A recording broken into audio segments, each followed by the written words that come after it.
Ever since I came into adulthood, I have had big problems with sleeping. Insomnia has negative effects, obviously, but it also gives a lot of time to think. An everlasting whirlwind of sad memories, wrong choices, and missed opportunities. To put it short, I feel like every day of my life is a reminder that I haven't done anything evil, yet still failed miserably as a human being. I understand that it's self-destructive to think that way, that it's self-hate in its purest form and nothing healthy comes of it. Yet I am unable to make myself stop thinking this way. And with every passing month, the weight of thoughts like "you're already old but have achieved nothing," "you're too far behind, you'll never catch up," just builds up and up and up. For reasons unclear to me, I feel like it's a silent agreement in our society that if a person starts on a median level of life, loses himself to addiction of some sort, or gets into trouble, falls to the lowest point of his life because of it, but afterwards builds himself up to the same level he started from, this person deserves more respect than the one who chooses to do nothing instead. The individual who just couldn't figure out what he wants from this life and takes a job with the most free time and just stays there without any visible progress. I realize that I belong to the second type, that no matter what personal goal I choose, people around will only respect effort or result. And while you cannot demonstrate at least one, you're not worthy of respect. Some believe it's the nature of capitalism. I think it's human nature. The lack of effort of another person, no matter what his goals are, builds up anger in the observer, which is caused by the feeling of inequality. This is the reason why for some people the effort itself becomes the goal. As long as you can show that you work yourself to death, you may avoid the accusations of laziness and unseriousness, even if the result is only covering basic needs.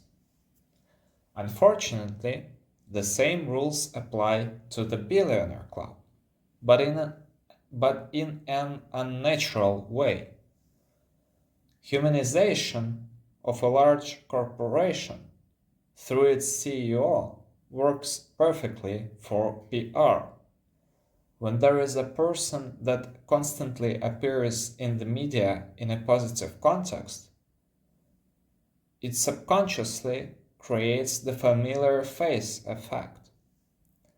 Add a bit of well-scripted interviews on which the corporation's face shares the struggle of climbing the ladder, of fighting for the dream, of humble belief in honest work, and the majority no longer feels any alienation from the person. On the other hand, they see a beacon of hope instead of a person, instantly idealizing him. The evidence of hard work becomes unnecessary.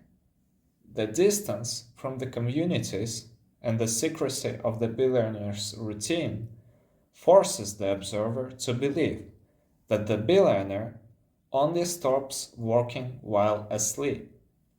And the results are obvious. The wealth equal to a small nation concentrated in one person's hands is considered almost divine. It's February 2026, and finally at least something has shifted. Now any person can see the evidence of personal corruption that power brings. Even the most kind and humble elites, as soon as the cameras are off, fall into sick, perverted, ultra-hedonistic pleasures. Actions that are only seen among animals or sick patients or deeply disturbed criminals appear to be casual practices for the guests of the island. But animals are inevitably taken by the stronger opponent. Criminals are prosecuted. The sick get isolation and treatment. But billionaires get nothing. They shake it off as if nothing happened. The law, a sacred rule that is a pillar of civilization itself, is being destroyed right in front of our eyes. But this is too much for an average person to comprehend. This is why the reaction to evidence falls under three categories: loud anger with zero action, humor as a stress coping mechanism that, as a side effect, normalizes the crisis, and third, deep denial and protection of the endangered status quo. I cannot follow up with a solution because I don't see any. This is neither a call to action, because the one who is able to act does not need a call. Instead, I want to follow my statement with a question. Are there any reasons left to care? What do I, as a 27 years old unemployed wannabe programmer, owe to society that would rather shame the person telling the truth than to accuse the individuals in power of their atrocities? If this is the world we created, why would I ever need to stay humble and keep my thoughts to myself so I wouldn't appear shallow? Should I not use my second language and trade the opportunity to address the larger audience for the guarantee of not being called illiterate? Should I hide myself to avoid being called narcissistic and naive? My answer to all that is clear. I owe nothing to the people who would only blame those with less power or resources and protect those who commit the worst possible acts.